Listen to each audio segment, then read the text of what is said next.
হরে কৃষ্ণ মাতাজি, বলছিলাম যে মহাভারতে 5জন সুন্দরী নারীরা কারা ছিলেন? হ্যাঁ প্রভুজি, মহাভারতে সব থেকে সুন্দর 5জন নারী ছিলেন। প্রথমত 5 নম্বরে রয়েছেন সুভদ্রা।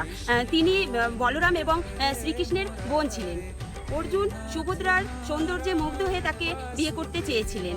4 নম্বরে আছেন গঙ্গা। তিনি ছিলেন শান্তনু রাজার প্রথম স্ত্রী। তার মন্থমুগ্ধ সৌন্দর্যে রাজা মোহিত হয়েছিলেন। এবং 3 নম্বরে রয়েছেন গান্ধারী। তিনি ছিলেন গান্ধার রাজ সুবলের কন্যা।